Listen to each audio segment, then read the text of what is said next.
We're a quarter of the way through the NFL season, which is just crazy to say.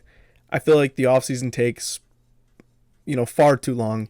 And then the regular season just flies by. And by the time you know it, you're in the playoffs already. So take these weeks and really enjoy them because football always flies by. NFL.com actually posted a article ranking the top 25 rookies so far this season.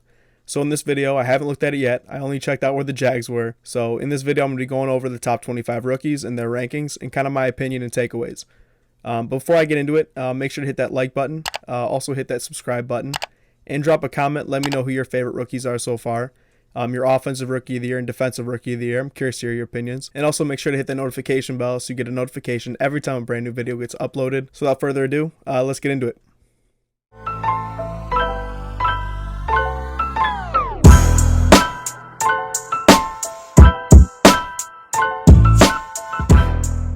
Alright, so I'm not tech savvy yet. I'm really working on it. But you're going to have the rankings on the screen, scrolling as I kind of go over it. But I have it right on my phone.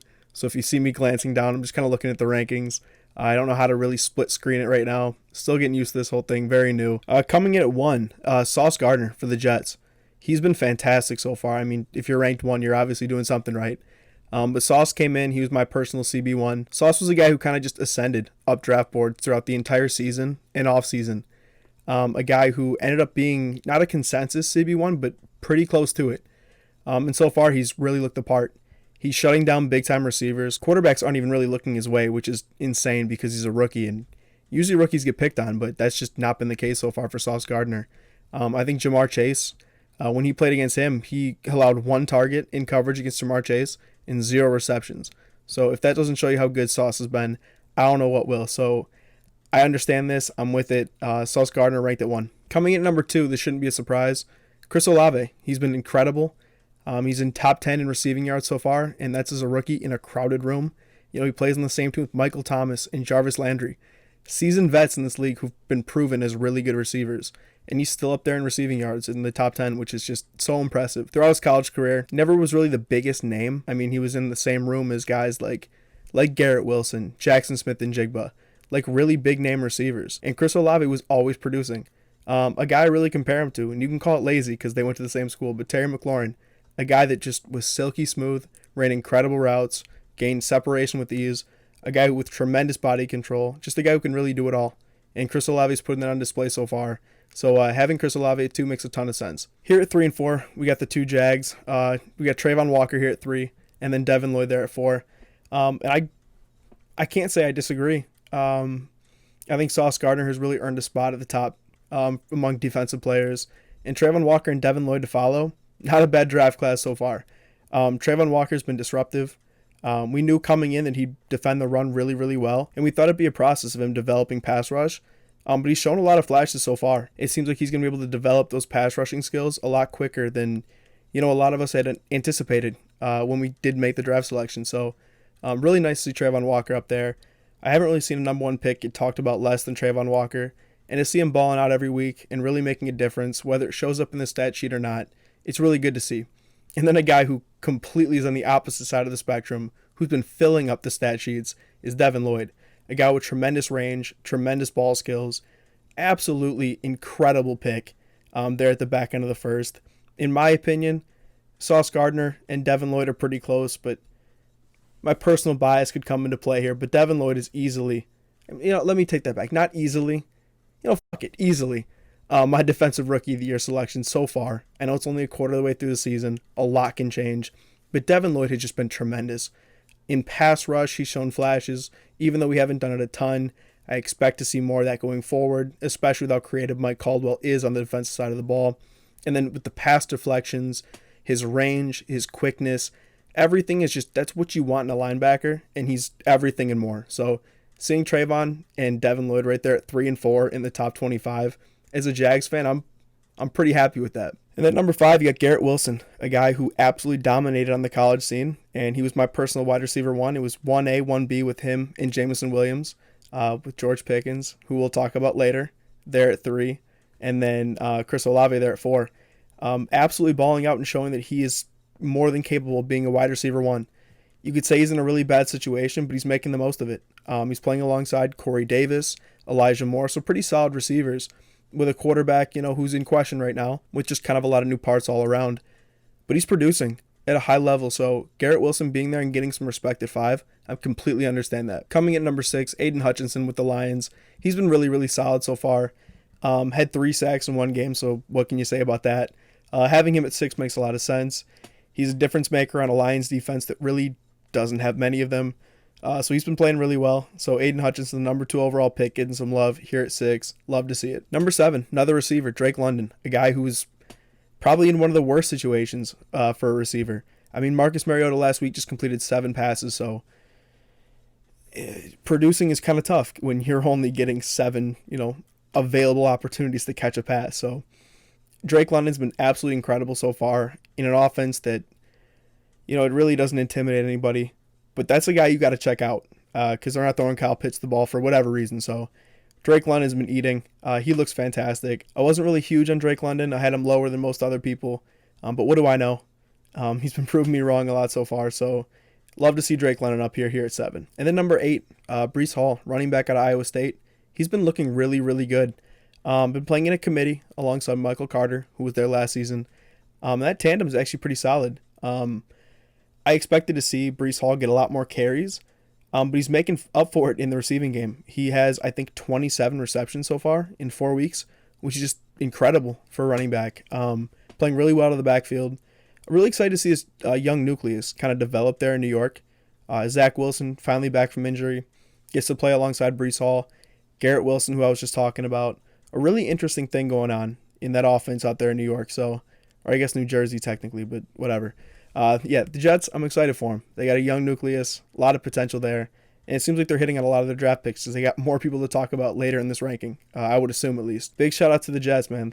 Really, really nice class. I loved it when it happened, and I'm loving it even more now. So BREECE Hall being there at 8, completely understand it. All right, number 9, safety for the Texans, Jalen Pitre, a guy I really liked in the combine in the draft process. It wasn't my safety one. I had him a little bit lower. But yeah, he's been absolutely incredible for them on an offense, or I'm sorry, a defense that isn't, too threatening. But he's a guy you got to look out for. We play them this week, so I'm excited to see him play. Just want to read this crazy stat line. This is when they played the Bears. I know not a crazy offense to go up against, but still. 8 tackles, 1 sack, 2 tackles for loss, 2 interceptions, and a fumble recovery. It's a great game. Just an absolute disruptor at the safety position. A ball hawk who can fly around the field. That's who he was in college, and he's doing it here in the pros. So Jalen Pitre looking like a really, really nice selection for the Texans. Back-to-back Texans here. Dameon Pierce at 10. A guy who was really underutilized at Florida. Didn't get a ton of touches. And looking like one of the biggest steals in the draft. He was a 4th-round pick. I really wanted the Jags to take him to get more depth at running back. But unfortunately, the Texans and the Titans both scooped the running backs I wanted in the late rounds. Dameon Pierce and Hassan Haskins. So unfortunately, we got to see him play in the division, but really good to see Dameon Pierce balling out. He's got a ton of opportunity. He's playing alongside Rex Burkhead, so touches are available. So yeah, he's really been making the most out of his opportunities. Excited to see him play this coming week. Number 11, a familiar face for Jags fans. He kind of killed us. Jahan Dotson, a guy who's been producing a lot more than I had thought. I kind of expected him to go early 2nd round, maybe fall even a little bit further. But I was wrong. Went in the 1st round. Washington got it right. He looks absolutely incredible. Tremendous body control, super quick, great hands, and he's been playing extremely well in the red zone. I think he has like 4 touchdowns so far throughout his rookie season, and we've played 4 games, so pretty impressive for Jahan Dotson, especially playing alongside a guy like Terry McLaurin and, Curtis Samuel. It's crazy to say, but Curtis Samuel looks like one of the better receivers in football right now, so really making the most out of it, especially in a crowded room. And having to play with Carson Wentz is also impressive. So, yeah, big shout out to Jahan Dotson. He played tremendous against us. Here at number 12, we got a linebacker from Green Bay, Quay Walker, a guy that the Jags were heavily interested in going into the draft process, as sources were saying. But luckily for us, at least so far, and I believe will continue, we ended up with Devin Lloyd, so I can't be too upset about it at all. Actually thrilled about it. But Quay Walker's actually looked really, really good for Green Bay. A guy who plays on a tremendous defense with names all over the field, and he produces, and you can't really take your eyes off of him. His athleticism, his range, he hits hard and just flies around the field, always making plays. He made the game-saving play against the Bucs, so tremendous pickup for Green Bay. the Georgia defense just continues to ball so far. Incredible players all around, and he really stuck out so far through these first 4 games. Coming in at number 13, I'm not going to bullshit you. Jack Jones, a guy who I really don't know much about. Apparently he's been playing really well for New England. I wish I knew more about him. I'll definitely go and look at some tape and look at how he's been playing, because clearly to be ranked at 13, you got to be doing something right. So, yeah, not going to bullshit you and give you this whole kind of run through of how well he's been playing, because personally I don't know. It's my first time looking at this list.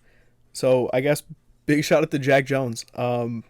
New England always figures out a way. Let me actually, hold on. Okay, so I just looked it up. 4th round pick out of Arizona State. Personally, I don't know too much about him. He's been playing really well. So congratulations to Jack Jones. Can't wait to learn more about you, I guess. Sorry. Coming at number 14, when this draft pick was made, a match made in heaven. A big, fast, outside corner for Pete Carroll to use. TARIQ Woolen. He's been absolutely incredible. His ball skills are tremendous. He's been playing extremely, extremely well for Seattle. A guy I really like coming out of the draft. I mean, like, that size and that speed, it's really tough to pass on. But he slipped a little bit, and Seattle got a steal. Coming at number 15, I know people were worried about his arm length, but if you watch this film and you watch them play in college, as a Big Ten guy, I'm a Michigan fan, I watched them play a lot. Tyler Linderbaum is incredible and has looked incredible thus far. He's ranked here at 15. The Ravens got a steal here. He's been playing great, whether it be in the passing game or the running game. He's super agile and quick, which you wouldn't expect. Really would have loved somehow to get him in Jacksonville, but it wasn't in the cards. So, got to watch him play in Baltimore. So they got a steal. Coming in number 16, another Packer. This time on the offensive side of the ball, ROMEO DOUBS, a guy who, not a lot of people knew about. And then in the preseason, woke a ton of people up. And so far, continuing to produce. Personally, I was completely bought in on Christian Watson.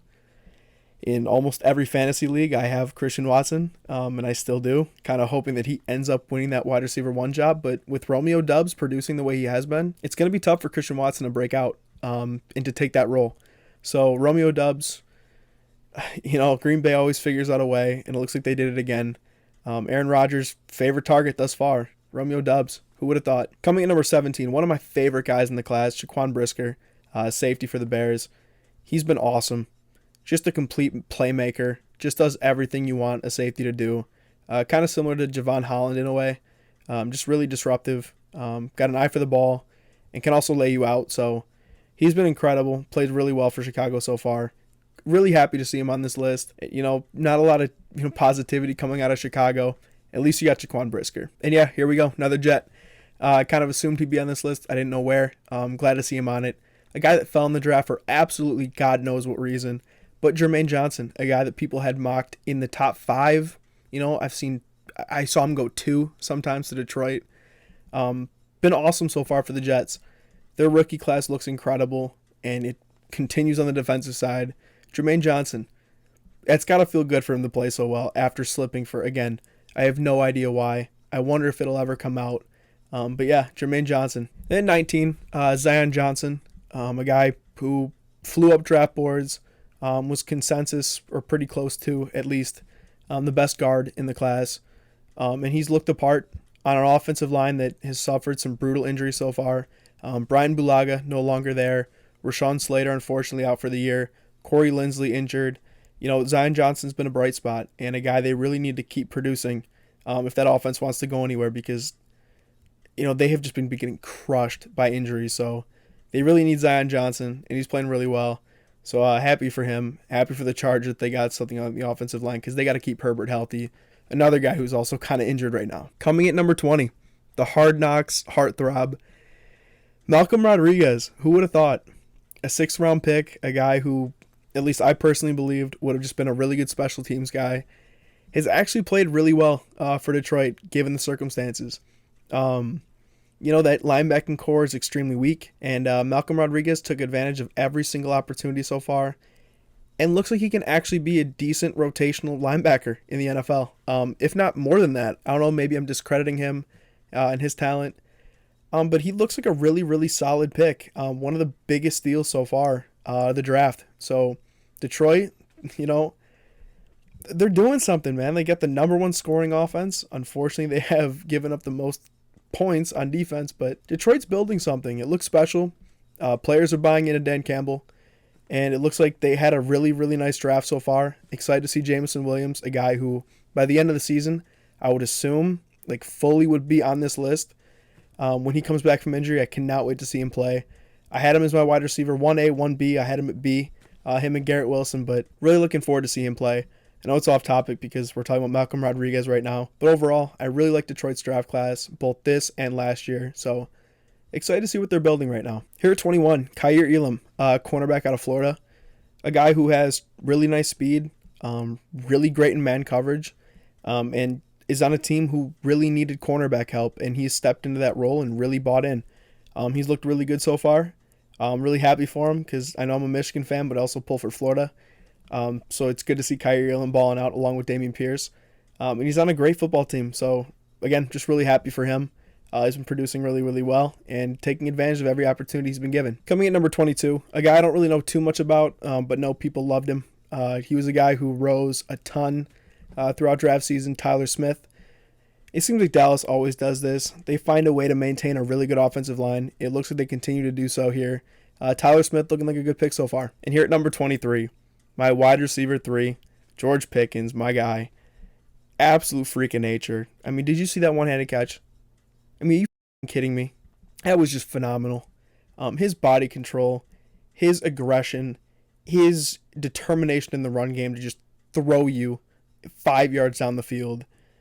I mean, that's a 1. That's a wide receiver 1. He's showing it right now, coming off his first 100-yard game. I only think this continues. I think he's a dark horse to win Offensive Rookie of the Year. I thought so before. I think during week 1, because he balled out so much in the preseason, that he was actually ranked as the number 1, at least the betting odds, was the favorite to win Offensive Rookie of the Year. And I think there's a really good chance he wins it. I think his role continues to increase. His targets continue to increase. And I think with Kenny Pickett under center instead of Mitchell Trubisky, I don't know how it gets much worse from Mitchell Trubisky to Kenny Pickett. I think it only helps George Pickens long term. So excited to see him continue to ball out. Dude's an absolute freak. Super excited for him. Number 24, a guy, again, I don't know too much about offensive linemen. Just going to be completely honest with you. Abraham Lucas plays for Seattle on a team with a pretty horrendous offensive line. So it's good to see them hit on a draft pick to help protect whatever quarterback they choose within, next year's draft. Maybe they stick with Geno. Geno's been kind of balling out, so maybe Geno sticks with the team a little longer. But looks like they hit on a tackle, a position of need. Definitely an important position, that's for sure. So good to see Seattle do that and make a good selection there. And then last but not least, another guy who, like George Pickens, balled out in the preseason, Isaiah Pacheco. Clyde Edwards-Helaire is a question mark. Scores a lot of fantasy points. I don't really know about production as far as an NFL player goes. I feel like people get too caught up in fantasy numbers and kind of translate that into actual NFL, production. It's not the same. Isaiah Pacheco, I don't know if I've ever seen a running back run as fierce and as hard as he does. It looks like he's trying to kill you every time he goes, through a hole. But he's been super fun to watch. Same way he was in the preseason. I think his role only increases over the season. He's a guy that Kansas City really likes, and that's why they keep using him. So Isaiah Pacheco, keep balling out, keep shocking the world. I really like watching him play. He rounds out the list at 25. So after looking at this list, there's, 1 or 2 names that come to mind that I haven't seen yet.